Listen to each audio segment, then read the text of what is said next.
want to say welcome to everyone for joining us today. This is a part of SACNAS's webinar series. Today's webinar is Successful Career Planning During Your Postdoc. And as most of you are very well aware, the webinar that is being presented today is a part of our events for National Postdoc Appreciation Week. So, brief history of National Postdoc Appreciation Week, or NPAW. Since 2009, the NPA has sponsored the National Postdoc Appreciation Week to recognize the significant contributions that postdoctoral scholars make to U.S. research and discovery. So various organizations from across the world participate, including SACNAS, by holding special events, including a webinar like this. So this is actually SACNAS's second time in participating in this event or this week. And we just want to show you all, our SACNista postdocs, that you are crucial to the scientific community and that we appreciate you by putting on these webinars. So with that, I would like to formally introduce myself if you do not know. My name is Elizabeth Aguilera, and I am the Professional and Leadership Programs Manager at SACNAS. And before we get started, I wanted to really start off with a tradition that we have at SACNAS, which is formally thanking the tribal lands that we reside on. So as you may know, SACNAS is based out of California, which is original homelands to over 200 tribal nations, bands, and rancherias of Native American and Indigenous people. I would like to take this time to acknowledge the original inhabitants of the various regions which we all live and work in, as well as honor the rich culture of Indigenous people across the country.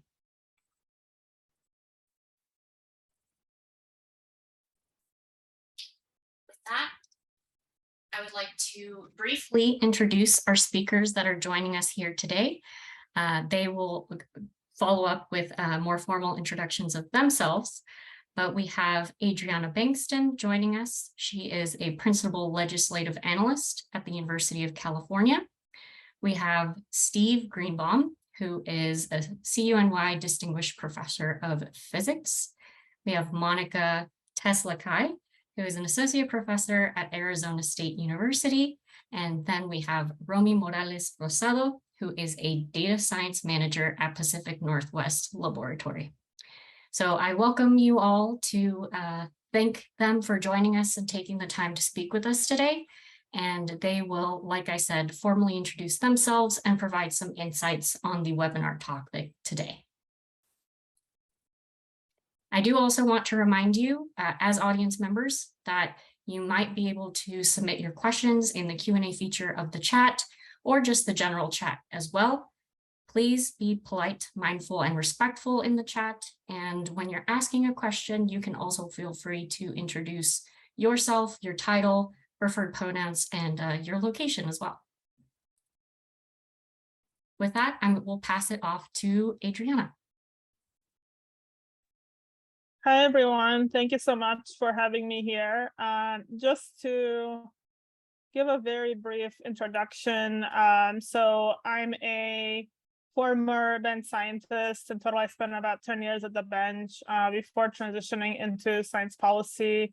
And that we're supposed to say is sort of why we're excited to be here. And as I was thinking about this session, I was in your shoes. I was a postdoc. I know what it's like to be there and try to figure out your career. And throughout my journey, realized that I'm really passionate about helping trainees figure out what their career paths are. And so I was excited to be invited here today. So I'll tell you just a little bit about my career path from the bench into science policy, which you may or may not know about the field. I'm happy to go in depth, but I think it's a good illustration of ways that you can transition, think about your career path, whether or not you want to stay in academia, but also different things you can be doing if you're thinking about career path, what kinds of things I've done along the way that may be helpful to you to hopefully provide some useful insights. So I got my PhD from Emory University in biochemistry.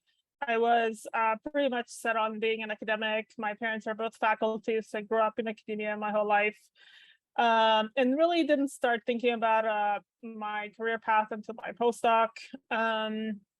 And at that point, I ended up being going to the University of Louisville in Kentucky. Not a whole lot there. And so my journey really started with exploring my own career path and not realizing that there were not a lot of options or resources, I would say, for postdocs there. And so I created my own sort of resources, which is a good tip to consider.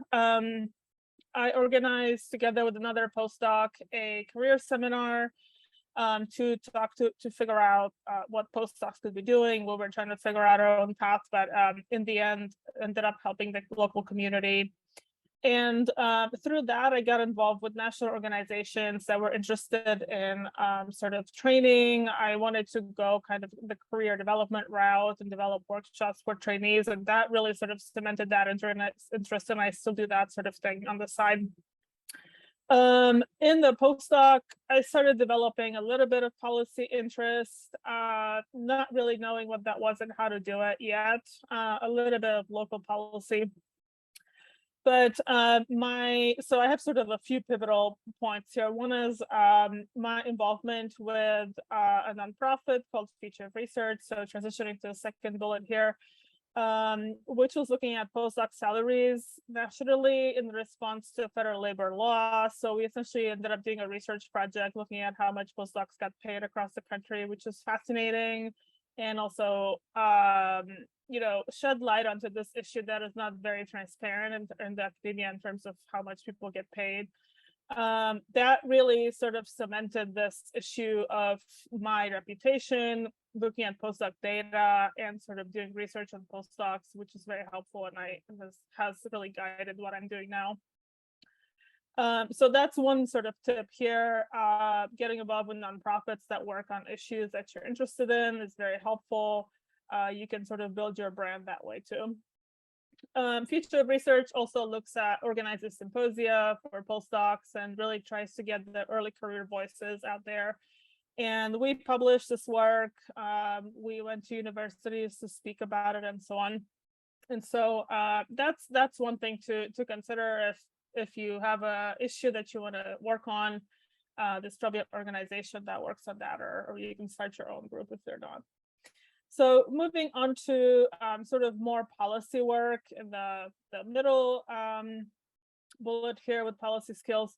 So from there, Future of Research, I think it really gave me an idea of policy as being potentially a way to influence universities and help trainees transition really from a higher level, looking at what this looks like across universities, as opposed to sort of my original thought of, okay, I want to work at one university, create one program, and this would be a way to have more impact.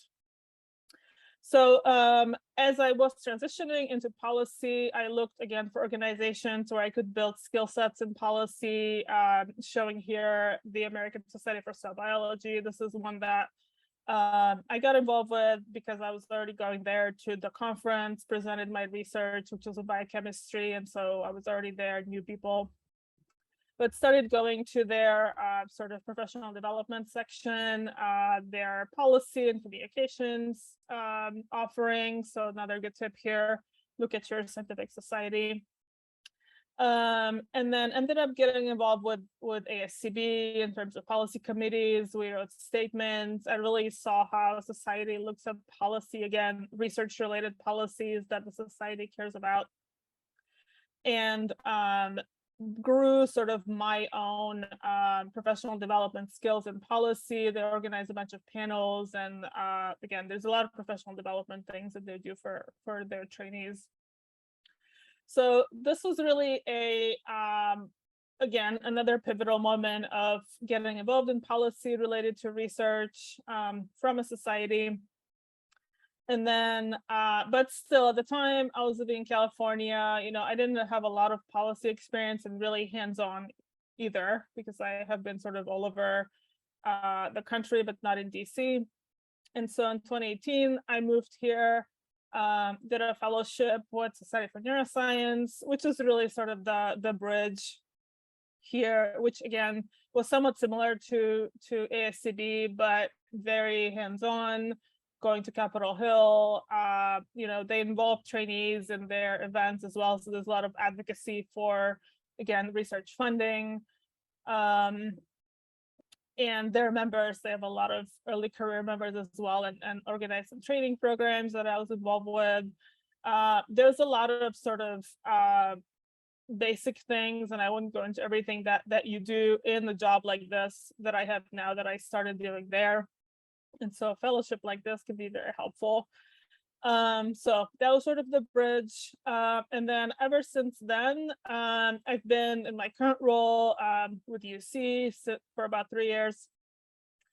And we advocate for the interests of the university on Capitol Hill, again, research related, research funding, training. Again, we involve a lot of students from the system in advocacy days, and it's very student driven. So it's somewhat come full circle, I guess, back to my interests in trainees and helping them, empowering them in science and policy, and I get to do that now. And we can talk more about this. Sort of doing advocacy itself is a skill to sort of pitch your idea, talk to the right policymakers, and it's a strategy in terms of trying to push a certain position with legislators. That's a whole thing. So we also engage with agencies, again, trying to position the university in terms of how they can be successful for grant opportunities. And then on the side of this, I won't go into everything, but I do other things that involve sort of mentoring students, and especially if they're interested in policy, I do sort of informal mentoring and training and teaching policy and all of these things. So still can do some things that are not necessarily in my job, but my job also kind of fulfills what I was looking for. So that's it for sort of the general path here. I think the next slide is just a few tips. Again, policy related, but I think some of these things are helpful for any path. So start early. Like I said, I didn't start until my postdoc. You all are postdocs, I assume, but as early as you can, think about what you want to do and talk to people who are in those jobs. In policy specifically, it's a good way to build your expertise by finding an area you're interested in and sort of building activities around that. So what I explained, find organizations that work on that, find places to write. There's a lot of blogging involved. Find mentors who might be able to guide you and so on.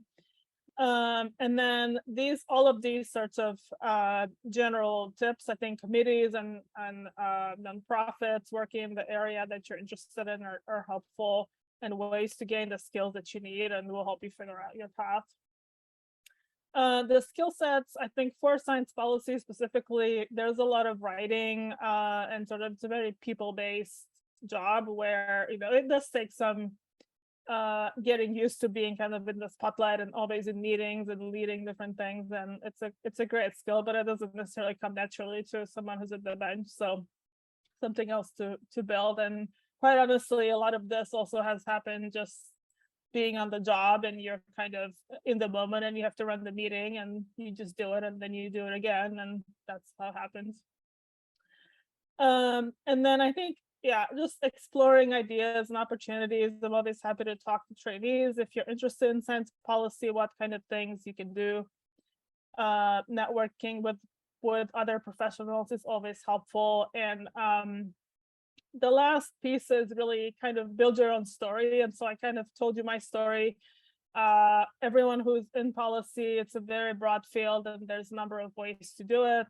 There's not one way to do it. You just have to find something you're interested in and go with that. So that's really all I have to say. I'm happy to chat more. My contact is on the slide, and I'm sure we'll have more conversations. Thank you. Thank you.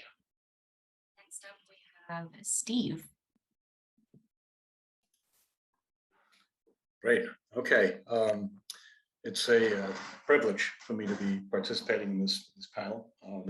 My distinguished co-panelists and postdocs that we're addressing. So I'm going to start off with a little bit of just brief personal history, and I would pose the question: why would you do a postdoc in the first place? You've got to have some kind of goal. At least, it may not turn out that way, but I'm just interested in people's thinking about what was their original motivation. And then things are a lot different now than they were when I was a postdoc. In my day, pretty much what else was there to do besides become a professor? Okay, there were a few other options then. I mean, you could stay at a national lab if you were a postdoc at that lab. But now there aren't that many professorships available. So what else is there? So that's something for you all to consider. I'm curious, and I've heard a lot of stories anecdotally from my own students and colleagues, and that is, what barriers do you foresee, or what barriers have you already encountered? That's something that SOCNAS takes very seriously, and to counter to surpass those barriers. What are the resources that you can call on? Okay, so there are, most of these resources are personal, and there's one thing I've always said to people, and that is, there's no such thing as having too many mentors. Okay, so a lot of networking is crucial. So, excuse me. The next slide, I have a little bit about my own personal background. So I was a postdoc. Actually, the National Research Council, which is under the banner of the National Academy of Sciences, they have a very extensive postdoc program at something like 30 or 40 national labs. Not the DOE labs, the departmentary labs, but most of the other ones, the Department of Energy, Department of Defense, NASA, and so forth. So I spent almost 2 years at the Navy Naval Research Lab, and I then took my faculty position, which I still have, and just there's a little bit of a story here. In those days, the Naval Research Lab would give you a starter grant if you took a faculty position. It wasn't much, but in 1983, it was $50,000. Was it was pretty substantial and way more than the competition had. Beginning faculty members. And the message here is that I've been funded by the Navy for 38 years. Okay, I got my foot in the door.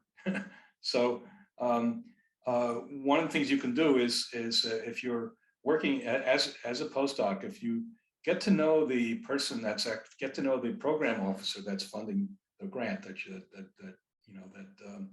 and get to know them and keep their address because you may come back to them later on. So networking at that stage is really important. I got 8 years after I started, I got promoted to full professor. I've had many sabbaticals, visiting appointments.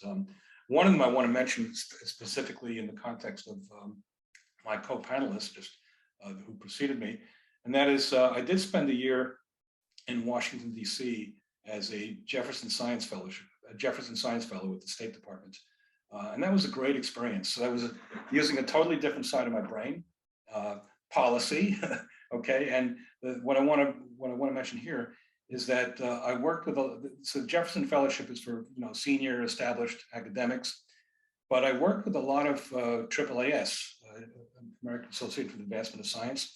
They have a huge postdoc program fellowship program for legislative agency postdocs for people who want to get into policy specifically. So if you're enthralled by this idea of possibly moving into science policy, check out AAAS.org fellowships. Okay, because that I mean, not that you want to have a second postdoc, but if you're going to change gears and move into policy, I think that would be certainly a worthwhile thing for you to do. So moving on, I guess I'd have by most metrics, reasonably successful career. I've had a lot of publications. I've supervised 31 PhDs to date, and a lot of undergraduates. I had my grants, but with all that, the publications and grants, I honestly say that my most fulfilling accomplishment has been mentoring students at the PhD level and at the undergraduate level.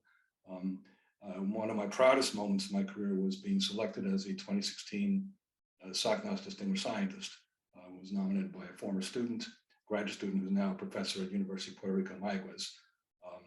So the next slide is actually a repeat of what I had in my outline. And I wasn't sure what the format of the meeting was going to be. So these are just discussion points. So I thought it was going to be interactive, but let's go through it now. Maybe we can come back to these. So, you know, I'd like to explore with you, what was your motivation for doing a postdoc? Okay, next. What else is there besides becoming a professor? I'd like to open up that conversation. You know, should I join a startup and so forth, or should I join a company, or what else is out there? What barriers have you encountered, or do you foresee? I mean, you know, racism is a barrier. This is something that SOCNOS addresses, you know, copiously. And next, what resources can you call on? And as I mentioned, most of these are personal connections with your mentor. And finally, there's no such thing as having too many mentors. The more people you have in your corner, the better off you're going to be. And things can come to you in very unexpected ways. You know, through you've all heard about the importance of networking. I cannot emphasize. You cannot overemphasize the importance of that. So I'd be happy to participate later on in the Q&A, and that's my presentation. Thanks. Awesome. Next up, we have Monica. Okay, go to the next slide. I'm Monica Teslakai. I'm an associate professor at Arizona State University, a member of the Ushuaia, or Zuni people. And I took a different approach, lots of pictures, because I just like to feel like what a difference the world was when we entered the world of graduate school and postdoc land in academia. So like, I never thought I'd go to college, much less become a professor, but this is our Shalako and our Koyamshi, our mudheads. So I feel like the creator gave me a gift and I needed to use it to help my community. So next slide. I started at the University of Notre Dame, which I never thought I'd get to because I grew up on the south side of Tucson in a predominantly Latinx and American Indian Tohono community. So very few of us go to college, much less get a PhD, and yet I was able to go to Japan. Over here, this is the Snow Festival in Japan, and this is being by the seaside in Japan. This is the Native American Club with the director Spike Lee. So even at Notre Dame, I found a Native home, a Native community. And then this is me graduating with my good friend Susan Choi 3.5 years later. So next slide.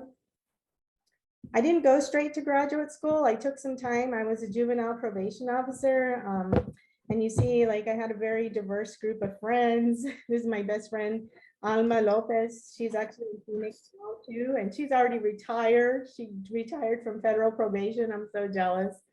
This is me getting married to my husband, Mike Francis, who's also Native. He's a member of Laguna Pueblo. And that's me raising my nephew because his parents were really young, but he didn't stay with me. Next slide. I took him and his uncle, who is not related to me to Kansas, to start graduate school the day after I got married, and that was my dad.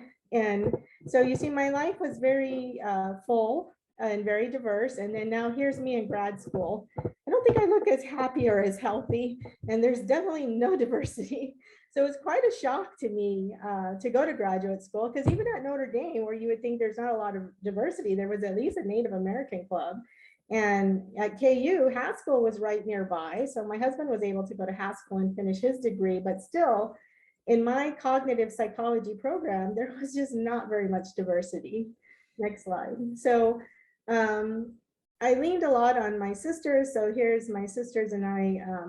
My oldest sister, she's actually the oldest, she looks the youngest right here. She's now an assistant US attorney.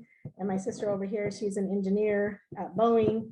And she makes the most out of the three of us, even though she has only a bachelor's degree and I have a PhD, and my other sister has a law degree. So engineers, you got it. Okay, next slide. But what's kept me going, and there's been a lot of stress in this career to me, but I've always been motivated to really try to understand, like, why do we see so many negative outcomes in American Indian communities? And, you know, there's a talk about its genetic predispositions and you're doomed for failure. But I really loved the work of Vygotsky and others who talked about the influence of socio-historical times and social cultural interactions being primary.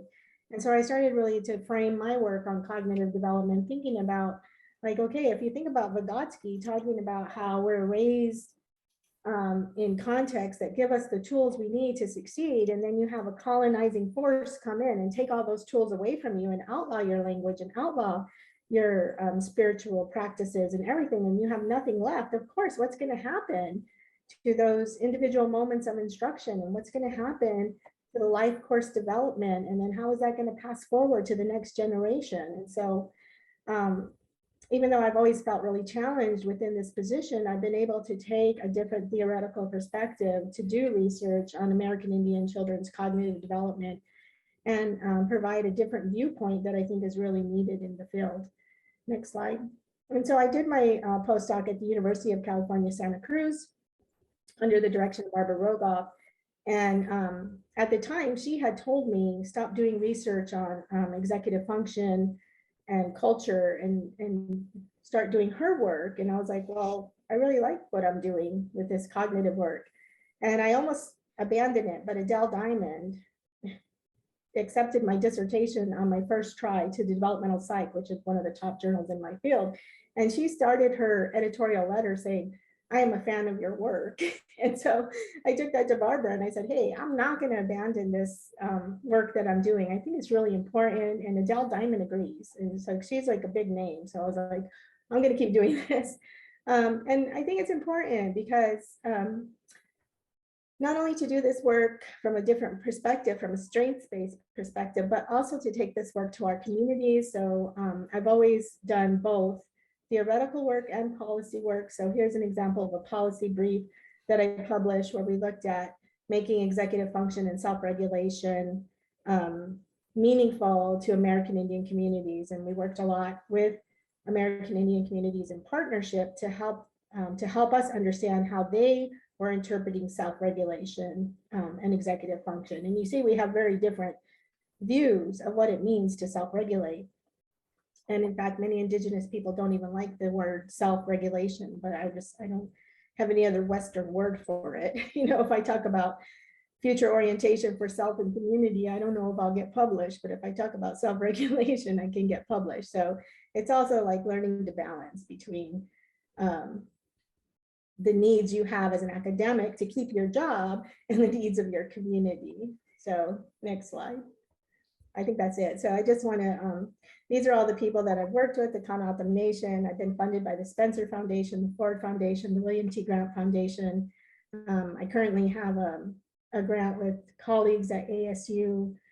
That's a NIH grant, and the Native Children's Research Exchange Scholars, NIDA. And I've been at the University of California. I did my training at the University of Kansas, my PhD program, University of California, Santa Cruz for my postdoc. From there, went to the University of Utah, and now I'm at Arizona State. But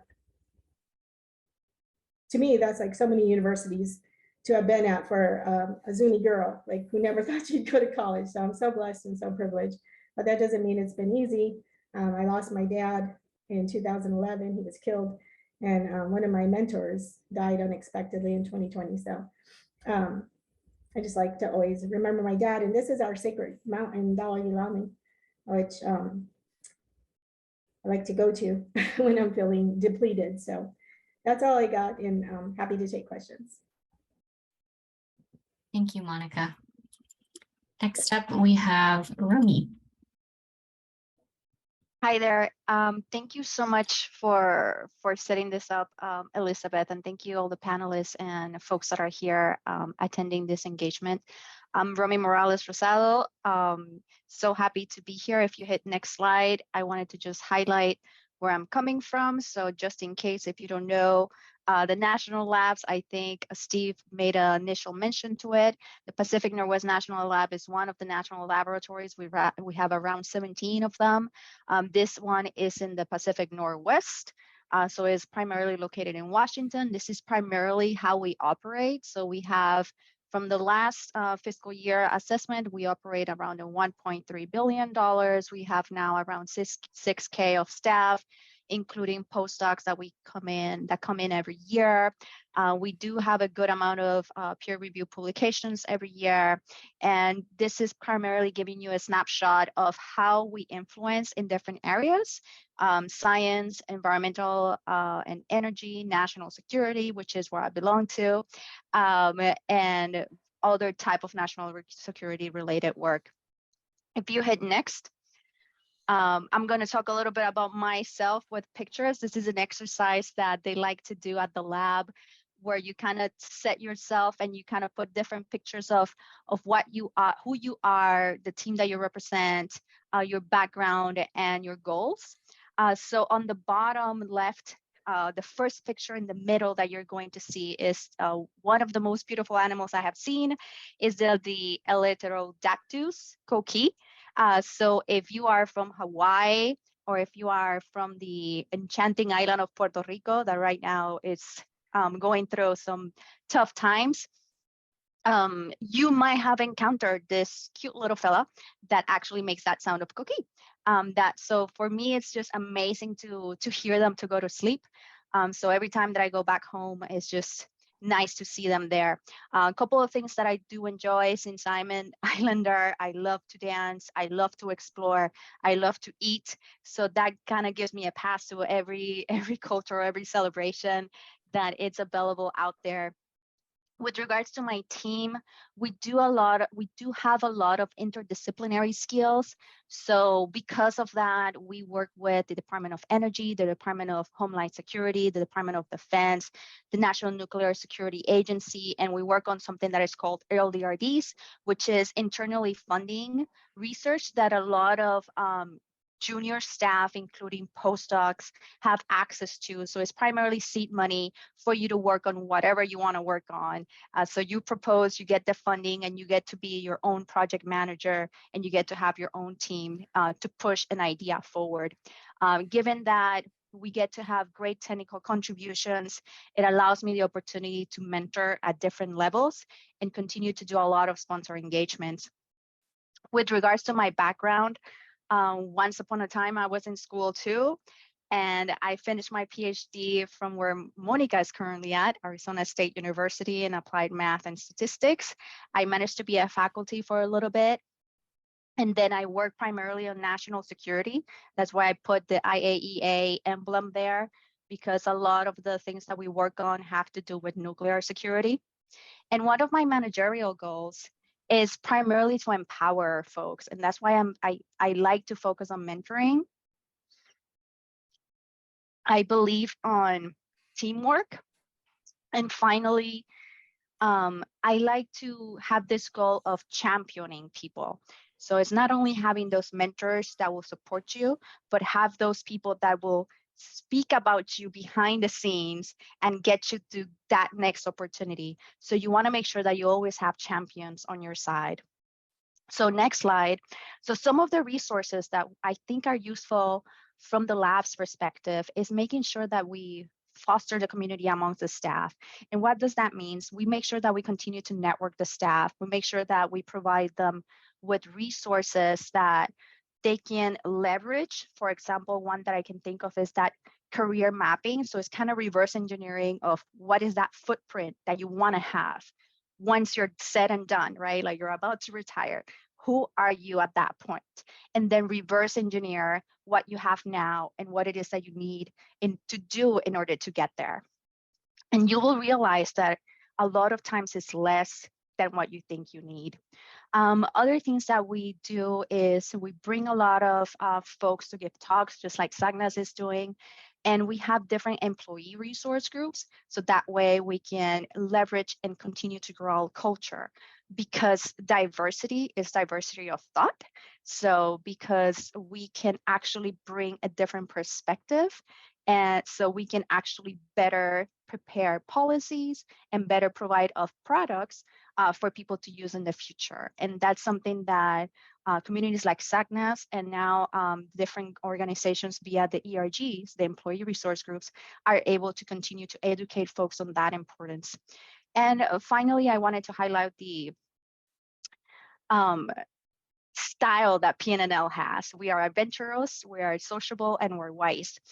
So from that end, it's very interesting that we're described like that as one of the most diverse national labs that the United States currently have, because we are always wanting to connect and push those boundaries. If you hit next, this is my team. I always like to show them. I'm very proud of them. I have, as you can see, it's very diverse group culturally, ethnically. I have a good amount of postdocs, Dan Rosa de Jesus, Nathan Wendt, Nick Majeske on the middle row at the end, and at the beginning of the third row, Miguel Avalos. So I'm very proud of these folks because they're able to leverage the opportunities that PNNL has to offer. And while they're there, they can incubate and make decisions, given that the labs are kind of a hybrid. Do I want to go back to academia, or do I want to remain on a national lab, or do I want to go to industry? So there's our natural paths that you can take. So it's a nice middle point for folks to engage and to move and to look forward. So the next slide actually shows some of our disciplines. Like I mentioned, I'm primarily in applied math and statistics. This is the disciplines of my core group in particular.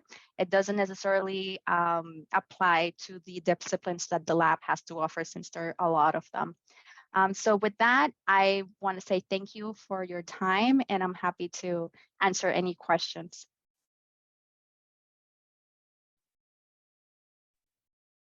Great, thank you. Really appreciated learning a little bit more about your journeys and ultimately a little also about where you all are and some resources that you can share. I do want to mention to the audience, you are welcome to bring yourself to screen, ask your questions directly to any of our speakers or to all of them. You're also more than welcome to drop any questions in the chat. So I'll leave that open to you all, our SACNISTA postdocs, but I will start off with a question to our panelists. So I wanted to ask, clearly there are varying timelines of when you did your postdoc, but generally speaking, what was your postdoc experience like? Did you find that it was difficult to do career planning during that time, or was it relatively simple? What resources did you really lean on during that time? Go ahead, Steve. Okay, well, I'll go first because I'm the one that did this longest ago. In some ways, I'd like to think things were simpler then. I mean, the economy wasn't that great in the early 80s, early to mid 80s, but yet there were still opportunities available. And in those days, though, this is partly following up on one of the points Romy made, is the national labs typically replenish their staff by hiring their own postdocs. And it's not as common these days, but it still was a career path that was open to me, and I actually had an offer to stay at the lab. It was also a time where a lot of faculties in physics were building up their departments, and there were a lot of companies around. So those were the kind of three. Startups were less common then, right? Not that I would have taken a chance on them in those days, but there seemed to be. I don't recall being at. I don't recall a lot of anxiety about finding a job, okay, in those days. And I think things are probably different now. There were a lot of opportunities then. Starting with the fact that I could have stayed at the Naval Research Lab, that was kind of my cushion, right? So, but things are more complicated now. On the other hand, it's probably a little easier to network now, and there are more resources available. And not to mention there's SACNAS. SACNAS is a tremendous resource for us, and I encourage you to take advantage.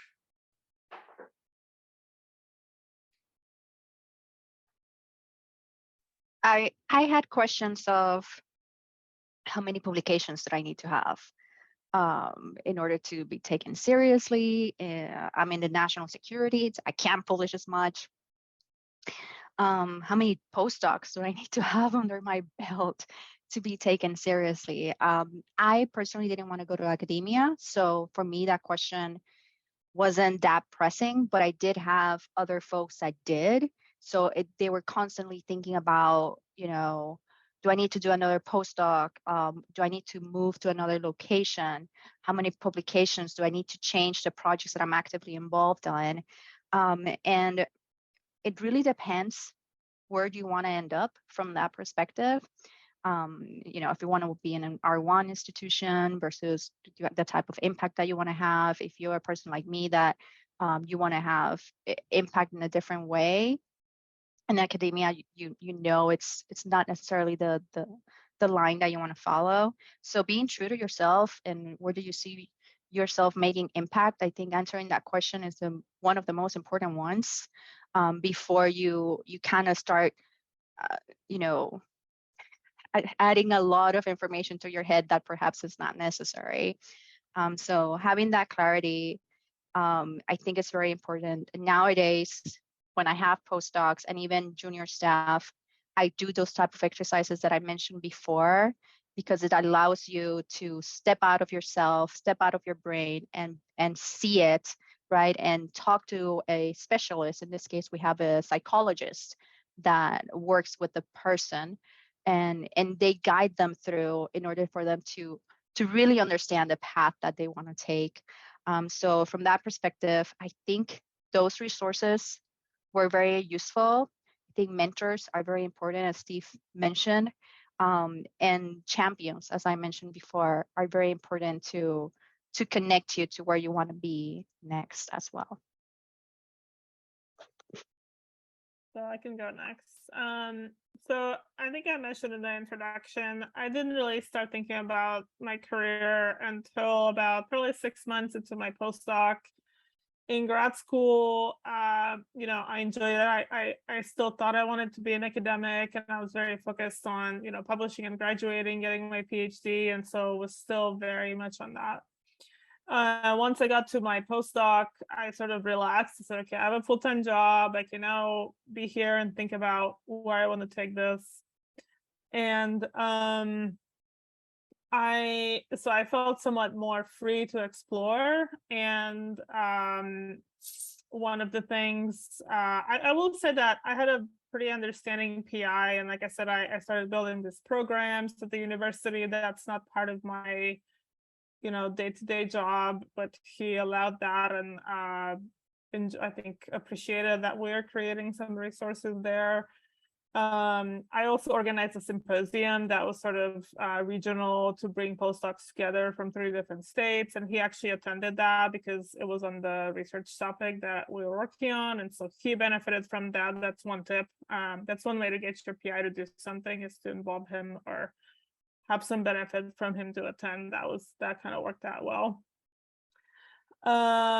When I sort of decided to switch from academia, as I said, I went to the postdoc office there, again, started to sort of think about developing resources. And actually the head of the office, who had a higher education background, became sort of my second mentor.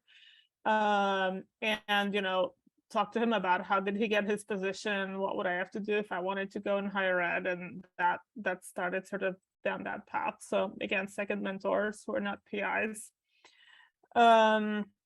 One thing to say is, it wasn't all rosy. The grant that I was on ended after 2 years, and I never got a fellowship. So I had to switch labs, and all in all, I was in my postdoc probably less than 3 years total. But that's something else to consider is if your PI's grant runs out and you have to find something else.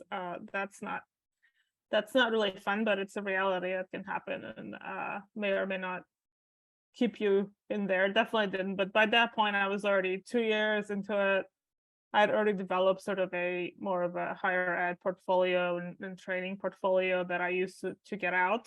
But something else to keep in mind, that you may want to get a fellowship or something in case your PI's grant runs out while you're there. That's not something you want to do. So.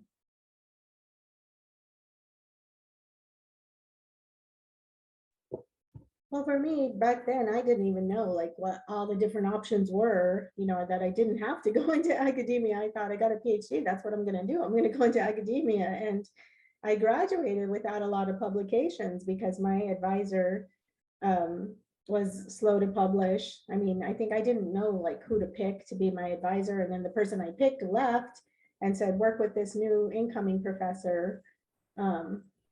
If you want to stay at KU. And so I did. And, you know, she got me through the PhD, but it was up to me to get to the next step. So I took the postdoc with Barbara because I really needed some time to publish. And like I said, I got my dissertation into developmental psych on the first try. And so for me, I've never been, I'm not a Steve, I don't publish over 300 papers, but what I publish goes in top journals and is very theoretically grounded. And so the quality has been able to get me tenured, and you know, hopefully at some point I'll go up for full. But I think like one thing I would say to you all is never sell yourself short, because when I switched from University of Utah to ASU, they told me I wasn't ready for tenure. If I'd stayed at University of Utah, I would have been tenured because I had just become a William T. Grant Scholar, which is a really huge deal. And the ASU said I wasn't ready, but unfortunately, my husband was in Arizona because he's in the gaming industry. He works for the Tohono Nation in their casinos. He's a financial analyst. And if you know anything about Utah, they don't have casinos. So he had to leave because he couldn't stay there. And so when ASU offered me a job, even though they said I had to start my tenure clock over, which was really detrimental to my mental health. I didn't realize it would be. But I kind of felt like, well, wait, I just became a William T. Grant Scholar. If I'm not ready yet, I'm never going to be ready by your standards. You know, what do you want from me? So, but I think if I had fought them on it and said, no, I'm going now. If you want me, I'm going up now, I would have got tenure. I just didn't believe in myself enough to fight.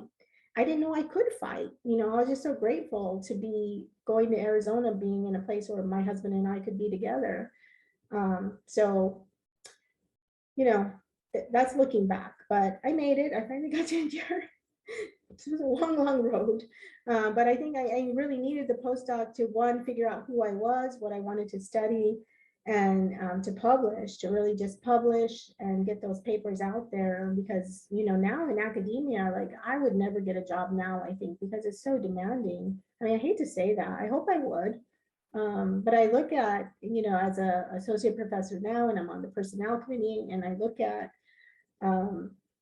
who we're hiring and the number of pubs they have, and it just blows my mind. I'm like, who are these people? But, you know, many people work in teams. I've never been a team worker because of the population I study.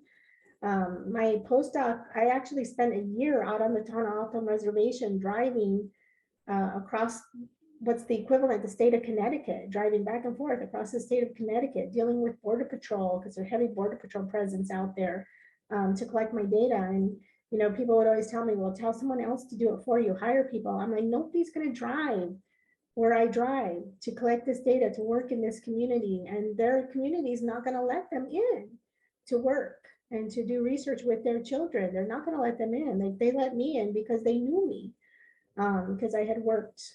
I've been a part of that community for a long time. So I don't know, there's lots of different barriers. I think many of you want to go more into the industry side of it, not the academic side of it. But regardless, believe in yourself, believe in your value, and fight for yourself. That's my advice to you guys.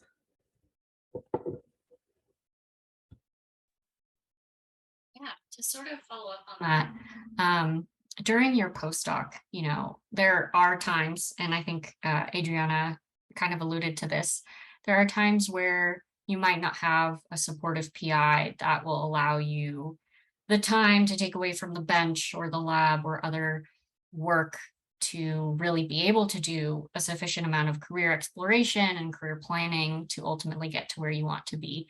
What would you recommend doing in that instance? I mean, I think an obvious maybe answer is, well, reach out to another mentor, but let's say it's not that black and white. What advice would you proffer to those folks?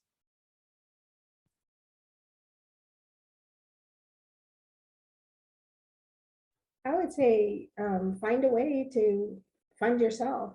You know, that's what happened to me because Barbara ran out of money too. And I said I had permission to go out to the Tohono O'odham Nation, and I was ready to go. And she's like, well, I ran out of money. So I wrote a grant. I found a grant from the Spencer Foundation. They had a like 3 months turnaround. So I was like, I'm going to write this grant, and I'm crossing my fingers.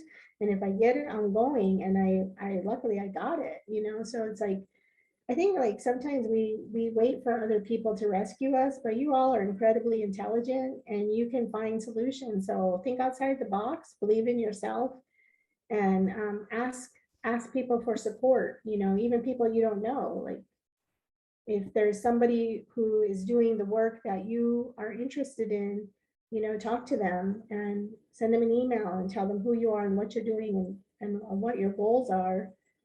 Because if you just send an email saying, hi, I'm so-and-so, of course, you guys already know this, that's not going to get you anywhere. But if you explain how your connecting with them is relevant to you and will also benefit them, you're more likely to get a response. So I guess that goes back to my earlier advice, fight for yourself and take initiative, and don't set boundaries on what you can do. Just because nobody else has ever done it before, you could be the first. By way of follow-up, that's excellent points, but by way of follow-up, most universities run several times a year grant writing workshops. Take advantage of those, right? And usually embedded in those workshops are also how to contact agencies, which agencies to contact, and so forth. So that's a good skill to have no matter where you go. But you may have to call on that skill earlier rather than later if your PI runs out of money, but definitely take advantage of all those workshops. I will add as well, being the being proactive piece.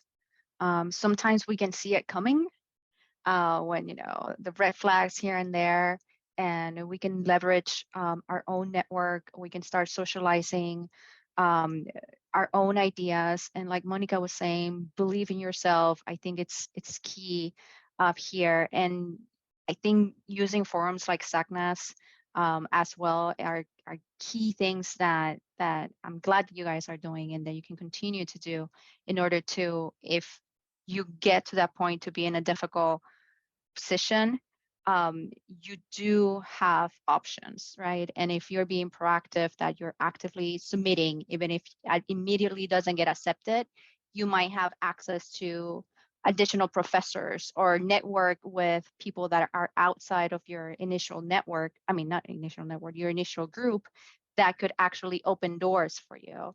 So that way, it might take a couple months, but it will set you up to that success pattern that you want to continue on. Yeah, what I can add, so I think in terms of the exploration and sort of doing these other things, I mean, I did a lot of it, nights and weekends, a lot of weekends volunteering with different organizations to try different things out and see what else I would be interested in. For the in terms of what we talked about, the grants running out and all of this, I think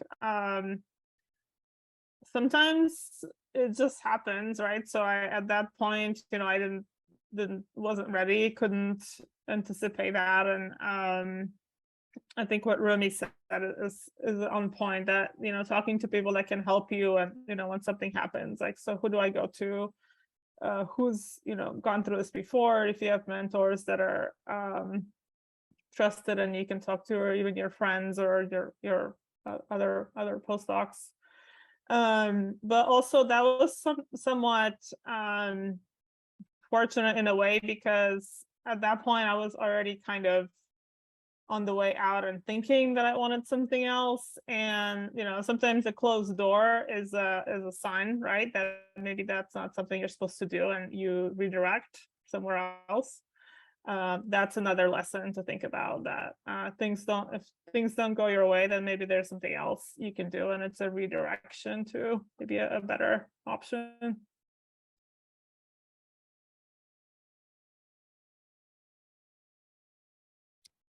So we do have a question in the chat from Francisco, and they said this question is mostly for Romy, but what would you say are the main skills that a national lab looks for when hiring research staff? I am a postdoc at Oak Ridge National Laboratory at the moment, working on quantum computing. Thanks in advance. Oh, cool. Quantum computing is a pretty cool area to be on right now, so I will continue exploring that. Yeah, some of the skill sets for me, I can speak for as a data scientist, we look a lot for coding experience, right? Like, can you code? Coming in as a postdoc, we look for, can we hire you at a higher level? So that means, can you communicate with a potential sponsor?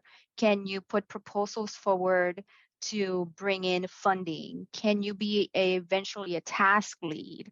That means, can you lead maybe a group of 2 or 3 people under you? It doesn't have to be postdocs. It could be maybe master's level or post-bac level. Can you lead them in terms of assigning the technical expectations? Do you have that ability to communicate so that way you can capture what the sponsor is saying and the needs that they have and convert that to a technical plan that will provide products in order to then provide a solution to the sponsor's needs? So do you have those type of skills? So as you can tell, it's a combination of the soft skills and the technical skills that we primarily look for, particularly for folks that are coming at a higher level like postdocs, right? Because you already did your PhD, you most likely have another year or 2 of getting additional experience.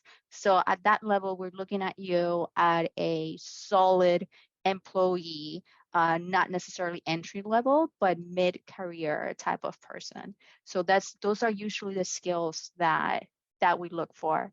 Depending on the area, again, I'm in national security, so publications is not a must.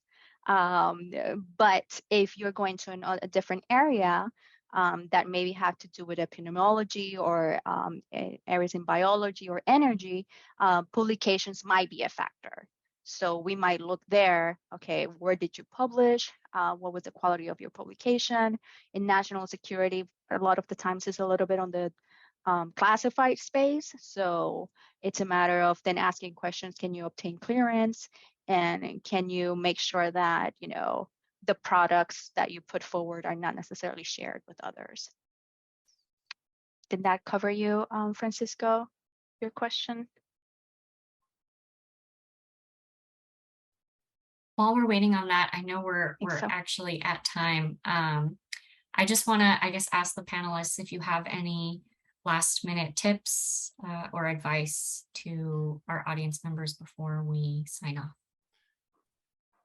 I would just like to use my last minute opportunity here to add on to what Romy just said. I mean, you covered more than 90% of what I would have wanted to say, but here's my remaining 8%. If you remember what I said during my initial introduction, if you want to stay at Oak Ridge, then there's no better way to get to know the people that might actually be hiring you, right? So network with them. Also network with the programs that are funding those particular programs. If you want to stay in, let's say, quantum information, get to know the program managers, because you're going to be coming back to them as an employee to fund your program. So take advantage of your present location if you want to remain there, and you know, get to know the people that that'll be making those decisions. Thanks. Great, thank you very much. So I'll also go back to my original takeaway from the presentation, which is create your own path and story. And again, we all shared our stories here, but ultimately it's up to you. And I think I'll leave you with something that Monica said too, because that resonated in terms of if there's something that no one's done before, you can be the first one to do it, and that will really help your career too, sort of taking initiative and being proactive. So that's what I would say. And I'll share my contact in the chat also. Perfect. Thank you very much.